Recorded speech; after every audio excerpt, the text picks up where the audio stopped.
Hi everyone, again something a bit different for you today. We've got our CEO Al talking you through SEO for startups. So obviously all startups have a challenge of moving from a static position where you've got no presence online to hopefully appearing where people are trying to look for you. So Al's got a really detailed and interesting introduction to how we've approached it here at Nudgr.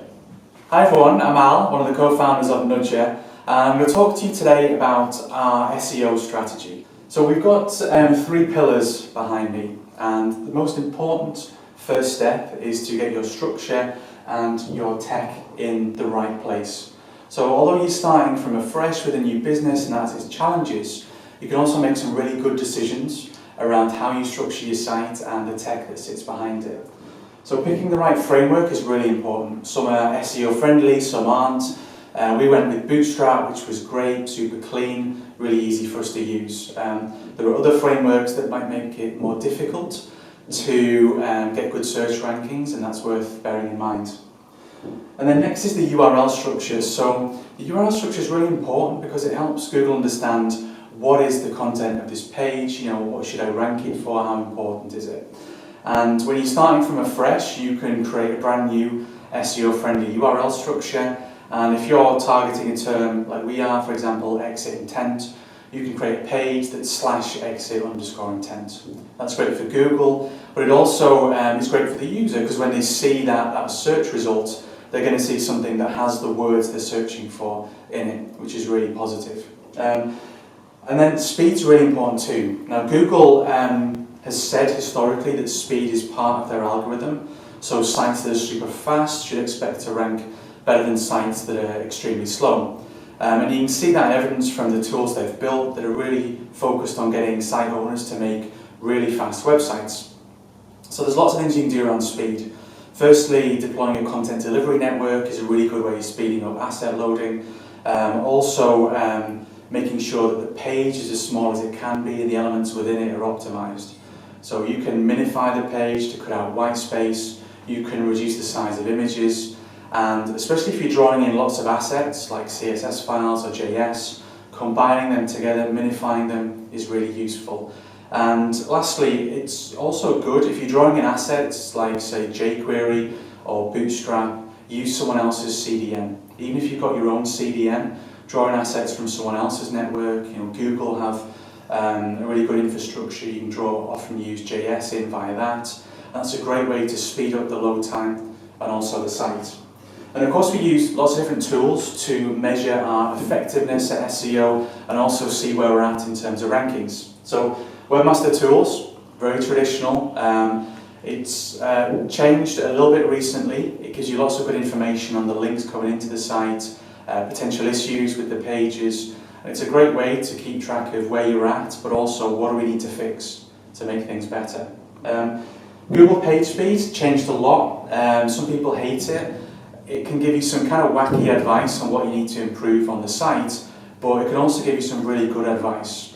It can tell you, minify these files, sort this out, reduce these image sizes, which can be a real help, even if you've gone through that process once before, to be reminded of, oh, we've added this asset, we need to do something with it to keep the site loading quickly. There's also tools, we don't use them, but there's tools out there that you can get which will tell you about the structure of the page, if you've got a description in there, is your title too long, and things like that. And if you're not SEO savvy, that can be a really useful guide to understand, what do we need to tweak on page. We use Google Analytics too, obviously a great way to keep track of who's visiting the site, where they're from, but also it's a good way to understand. We've been SEOing this page, we've got good rankings for it, lots of traffic. Are those people actually going on to do useful things? Are they signing up or visiting more important pages? And if they are, fantastic, let's push harder at that particular keyword and page. If they're not, then let's change our SEO strategy. Because even though we thought that keyword would be useful, turns out that type of customer or that type of visitor isn't converting into someone useful for us. And then lots of different keyword tracking tools. Pretty important that you have some way of measuring where you're at with the keywords that are important to you and measuring that over time. So we use seranking.com, but there's tons of different solutions out there. So that's the structure and the tech. Next up is the content. And this is a really critical part of getting good rankings.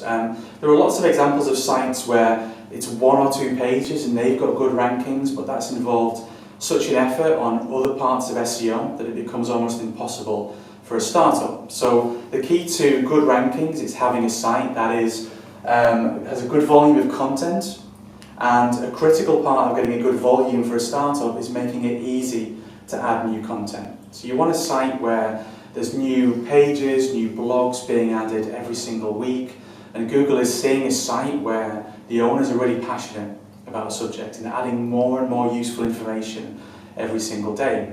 The ease you can get through deploying a framework that makes it easy to add content, or a blog platform like WordPress. You want a situation where someone says, I want to add a blog, and it makes it as easy for them as possible. So the weight and the time is on creating the content rather than adding the content. There's also something I've added here, and it's mini products. So there's a challenge of creating lots of content in the early days. There's also a challenge of links, which I'll come to. So we decided to build a mini product, and we created a gallery of exit intent pop-ups. And we've got about 97 on there right now. And that allowed us to, from the very early days, create more and more pages, adding more pages that Google would visit and index. And it also gave us a real heads up on getting links into the site. The way we structured it is we have 97 different pop-ups that we found around the web. So different styles and types, and ones that we think are really interesting. And we can then add descriptions for each pop-up. We can talk about what we like or don't like about it. And we haven't added descriptions for all of them, but we're slowly rolling out more and more descriptions. So that's more pages for Google to see, more content for Google to chew over, and it's a really nice and easy mechanism for us to add more pages that Google can find. What's also important is the texture of the page. So what does the page look like? How is it coded? Is it just 600 words, or is it broken up by images, bullets, block quotes, all of these things that make it interesting for the user to look at, but also really interesting for Google to chew through as well. And there's a ton of people out there advising, like, what is the best size for a blog? How many words shall I write? I think 300 is small. I think 600, 700, 800 is a good amount, and if you can go beyond that, then please do. Google loves to understand the words on a page. It's probably the most important aspect of a page. So just keep writing, and keep writing great, insightful content. I was also asked and spoke about a really interesting question recently, which is, should we post our blogs on Medium? Should we do that before we put them on our own blog? How do we structure it? And there's a simple way of thinking about this. If you want to get good search rankings, you want to get more content, more great content on your site, and you want Google to spider that and see this domain has a ton of great content. If you're adding your content onto Medium, there's a chance that Google will see it on Medium first, and it will say, great, Medium has written this content. When it sees it on your site, it could see it as a duplicate. So my advice is, if it fits in with your marketing strategy, write the content, add it to your blog, leave it for a period of time, and then add it to Medium, and then get the network effect of Medium at that point.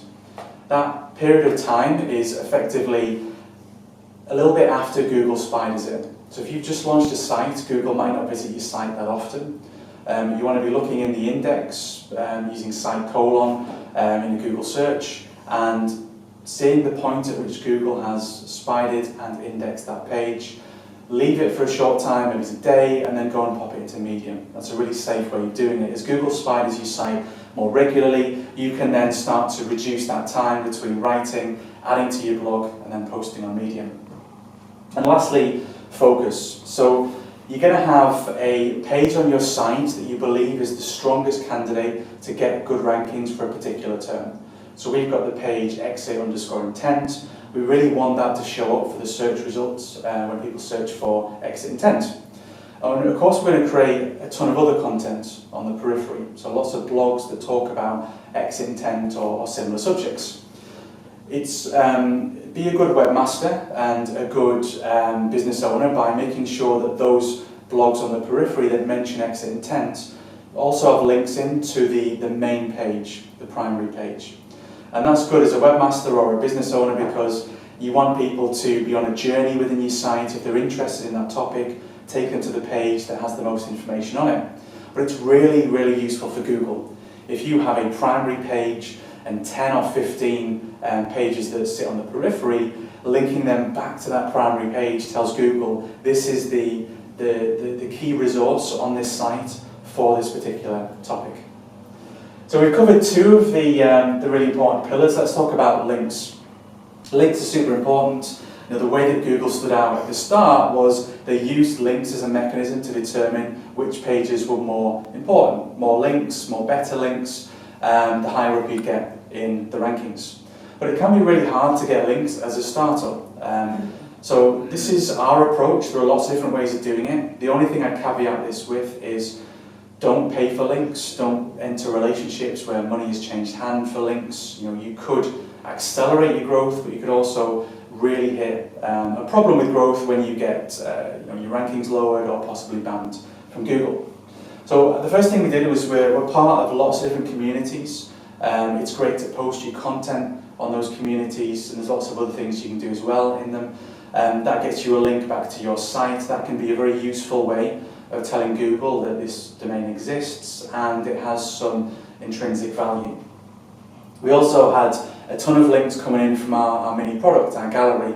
There's people out there that thought it was interesting, they posted it, and we got very natural links back to our site that were interested in our particular topic and industry.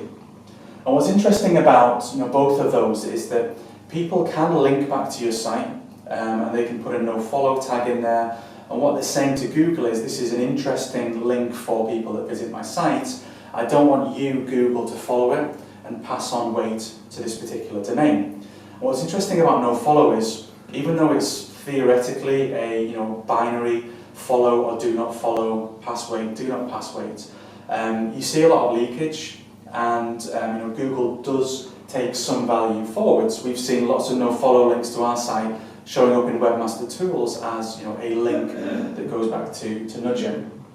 So nofollow is okay. It's not as great as a pure link, but don't be upset if someone has a link and with a nofollow tag in it. It can still be of some benefit to you.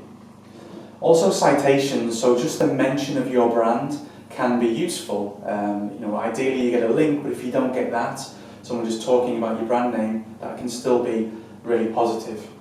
And that leads on nicely to press. So you've probably got some kind of press strategy. You're sending out press releases, you're telling people about this product that you're launching or something exciting that's happened, and you would love a link from that big weighty press site back to you. It doesn't often happen. Most savvy publishers will not link back to a site because they know that can impact on their search rankings. So often you get a citation, which is really good. But if you can build a relationship with a publisher or a journalist, there's a chance that if that relationship is good and natural, that you can get a link back from them at some point. It's also worth talking to authorities in your industry, so people that are just known for being an expert in your particular field. And if you can build really good natural relationships with people, there's a chance that you can get them to talk about what you do and give you a link back. And that's coming from not just a well-known site, but a site that is related to your topic. And that level of authority is good, but having a link back from a site that is commonly talking about keywords that relate to the keywords you want to rank highly for, that can have a huge impact on your search results. And then last but not least, every industry has its foundation links, so the kind of sites that everyone needs to get listed in.